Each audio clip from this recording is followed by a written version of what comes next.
Epstein. How did you first become friends? How did you meet? Yeah, to some extent, a stretch to say that as it were, we were close friends. I mean, we were friends. The unthinkable has been confirmed. Just when the world thought there was nothing more to Prince Andrew's scandal, Prince Andrew's the king's brother, so how could this documentary impact the monarchy? There's no doubt that Prince Andrew's friendship with Epstein still has the potential to hugely influence the reputation of the monarchy. in a defining strategic moment for the British monarchy, Princess Anne bestowed a landmark honor upon Catherine, signaling a profound realignment within the royal family. There is an undeniable magic to the Trooping the Colour ceremony, the thunder of hooves, the glint of medals, the vibrant flags snapping in the June air. It is a spectacle that captures the spirit of Britain. Yet at the 2025 King's Birthday Parade, an extraordinary event unfolded that left royal observers astounded and the public breathless. Princess Anne, demonstrating her renowned equestrian skill, took center stage not only to manage her spirited horse amidst a 300-piece band, but to deliver a historic declaration. Catherine, Princess of Wales, was appointed Marshal of the Monarch's Honour. This revelation, made during a poignant halt in the Coldstream Guards ceremony, was far more than a ceremonial detail. It was a seismic shift for the monarchy's future, a decisive act that elevated Catherine's status and ignited whispers of tension behind the gilded palace doors.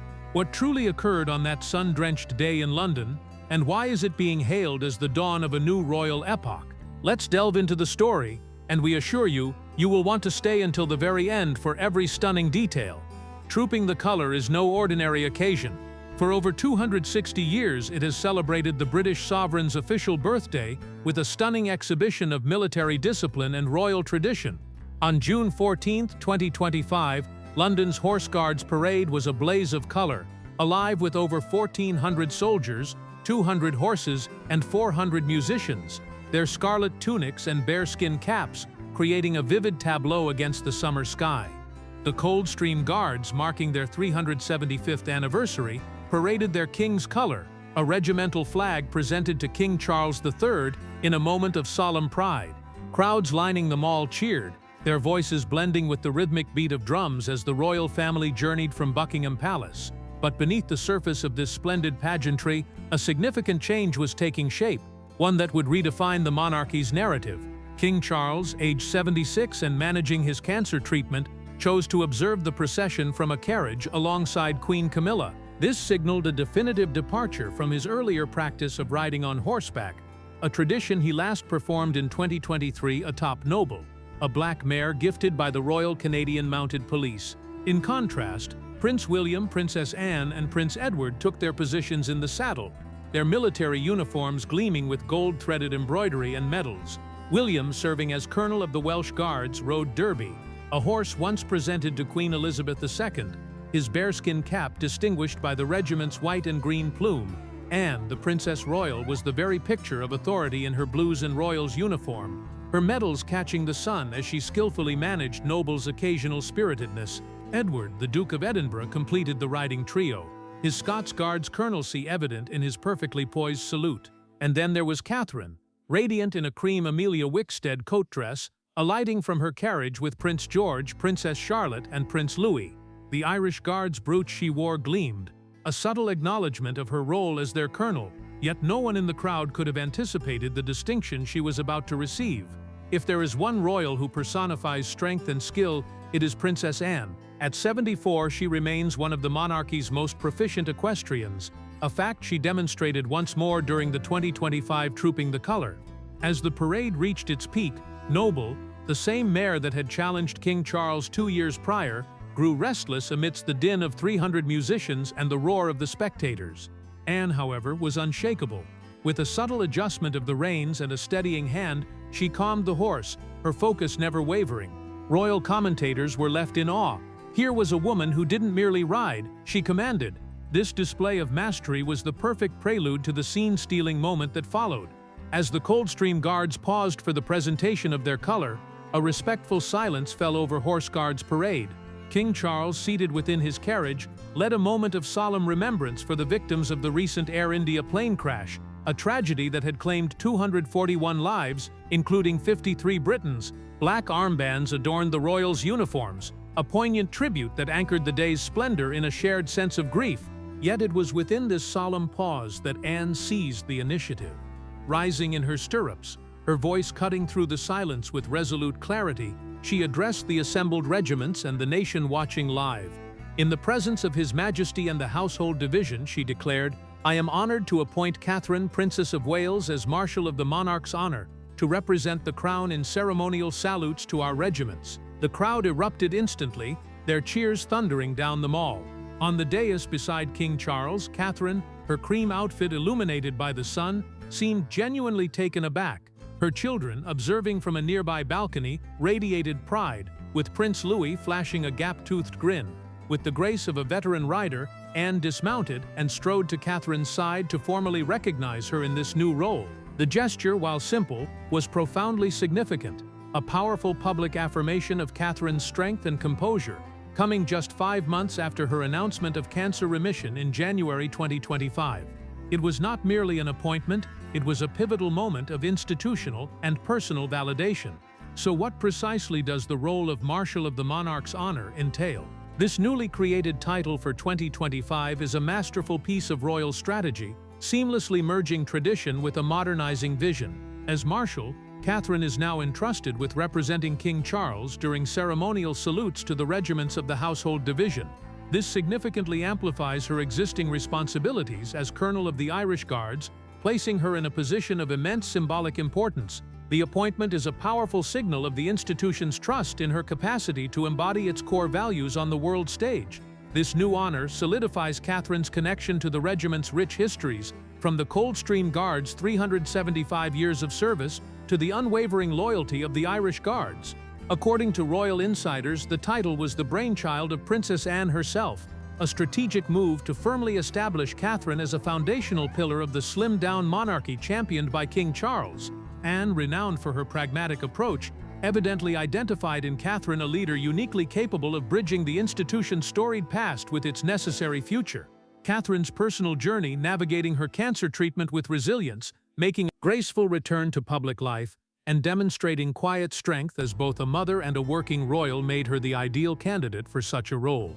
However, the announcement was not without its underlying tensions. Sources close to Buckingham Palace indicate that Queen Camilla was not consulted on the decision.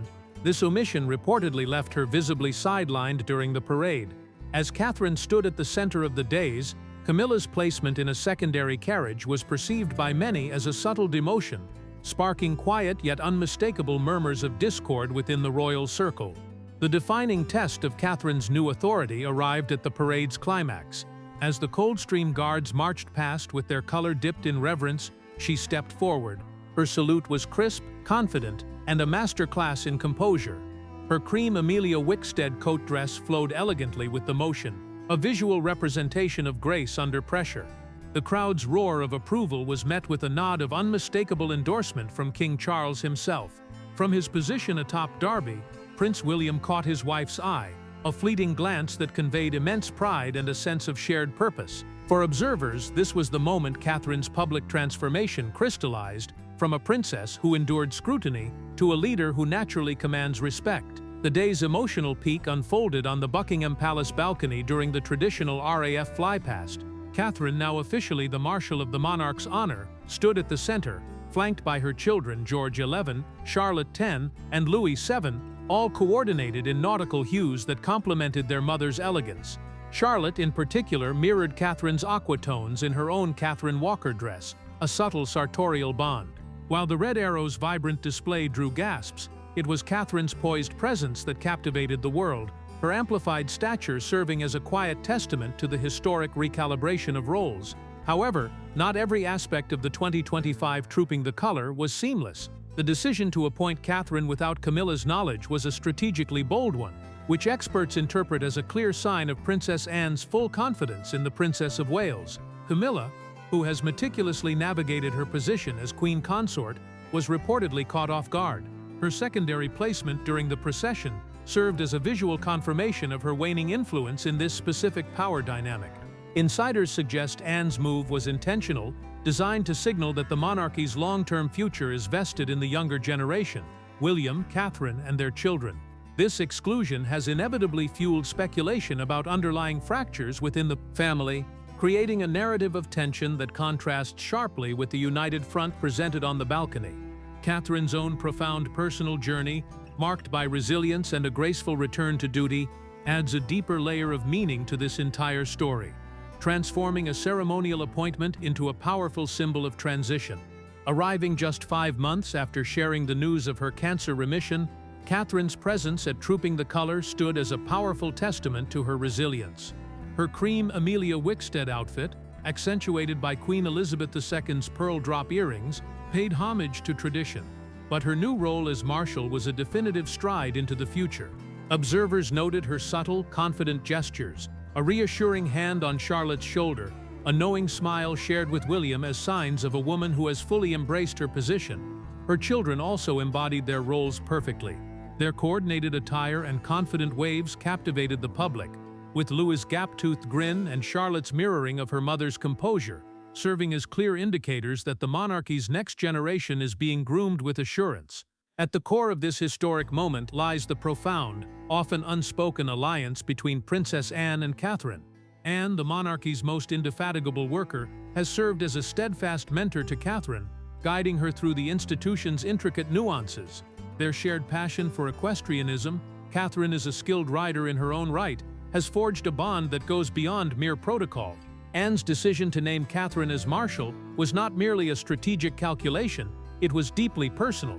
In Catherine, Anne recognizes a kindred spirit, someone who blends unwavering duty with genuine authenticity. The formal acknowledgement during the parade, with Anne striding purposefully to Catherine's side, visibly moved the Princess of Wales, her eyes glistening as she accepted the honor. This moment resonated far beyond the palace gates. For the public, it was a poignant reminder that the monarchy, despite its grandeur, is ultimately shaped by human relationships. Anne's trust in Catherine and her very public endorsement spoke volumes about a shared vision for an institution that must honor its past while thoughtfully evolving for the future. The Coldstream Guards' colors, trooped with impeccable precision, provided a fitting backdrop, a symbol of steadfast continuity amidst deliberate change. And as Catherine returned the salute, her posture unwavering, she personified that essential balance, a princess who is both a guardian of tradition and a harbinger of progress. Trooping the Colour 2025 will be remembered as a pivotal juncture, a moment when the monarchy's future came into sharp relief. Catherine's appointment as Marshal of the Monarch's Honor is far more than a ceremonial title. It is the foundation of her legacy. It is a definitive signal that the crown is prepared to transform. Catherine's poised salute to the Coldstream Guards, her prominent position on the Buckingham Palace balcony, and her quiet, unwavering strength all signaled a shift in the royal narrative, one where resilience and relatability are paramount. Catherine, who once navigated the intense pressures of royal life as a newcomer, has now matured into a leader who personifies the monarchy's modern ambitions. Her personal journey through cancer treatment, her graceful return to public life, and her steadfast dedication to her family have won her immense public affection, making her the ideal standard-bearer for this new responsibility. Prince William, riding tall as Colonel of the Welsh Guards, remains the heir to the throne, yet Catherine's elevation positions her as a co-architect of the monarchy's future direction. The partnership between them, evident in the meaningful glances they exchanged, forms the cornerstone of this new chapter. Their children, George, Charlotte, and Louis, represent the next generation in training. Their confident waves and coordinated attire demonstrated that they are already absorbing the core lessons of duty and grace, with Charlotte's demeanor particularly hinting at a future where the Wales family leads with unity and clear purpose. Princess Anne's role in this transition was pivotal. Her equestrian skill, commanding presence, and strategic foresight shaped a day that will resonate through history. In appointing Catherine as Marshal, Anne did more than honor a woman who has handled profound personal trials with dignity. She laid the foundation for a leaner, more dynamic, and more deeply connected monarchy. Her decision reflects a vision of a crown that successfully balances tradition with necessary progress, ensuring its relevance for years to come. The whispered tensions with Camilla, though confined to palace corridors, add a layer of human drama, reminding us that even in a world governed by protocol, personal dynamics are a powerful engine for change. This moment, rich in pageantry and emotion, marks the dawn of a monarchy that is confidently looking forward while respecting its past. With Catherine and William at its heart, the institution steps into a new era. As the Red Arrow's vibrant trails faded from the London sky and the crowds along the Mall dispersed, the conversation about Trooping the Colour 2025 was only just beginning. Catherine's appointment as Marshal of the Monarch's Honour has ignited a flurry of questions about her future influence and the monarchy's overall trajectory. What will this new role mean for her duties, and how will it reshape the House of Windsor? Royal experts predict the title will inaugurate an era of expanded responsibilities for Catherine, particularly in the realms of military and ceremonial engagements. In her established role as Colonel of the Irish Guards, she is already a regular presence at regimental functions. However, her new position as Marshal prepares her to take the lead in salutes at the most significant national ceremonies, from the King's Birthday Parade to the Remembrance Service at the Cenotaph. Her presence will become a vital symbol of stability as King Charles at 76 necessarily focuses on his health amid continued cancer treatment. That poised salute to the Coldstream Guards was merely the opening act. It offered a clear glimpse of a princess ascending to a leadership capacity that may well reshape royal tradition. Yet this evolving story extends beyond Catherine alone. Her children, Prince George, Princess Charlotte, and Prince Louis, are increasingly becoming central figures in this new chapter. At ages 11, 10, and 7, they captivated onlookers with their coordinated nautical-themed outfits and self-assured waves. Charlotte, in particular, displayed a composure that mirrored her mother's elegance. Insiders indicate that Catherine and William are meticulously preparing their children for a life of service, striving to balance the weight of royal responsibility with a grounded and normal upbringing. George, as the future king, is already being introduced to high-profile engagements. Meanwhile, Charlotte's quiet confidence suggests a potential future as a stabilizing force within the institution. Much like her mother, even Louis, with his endearing gap-toothed grin, provides a relatable charm that deepens the public's affection for the entire family. Their prominent presence at events like Trooping the Colour signals a monarchy that is not merely persisting, but proactively renewing itself with a fresh, capable generation prepared to uphold its legacy. This significant appointment also prompts scrutiny regarding Queen Camilla's position.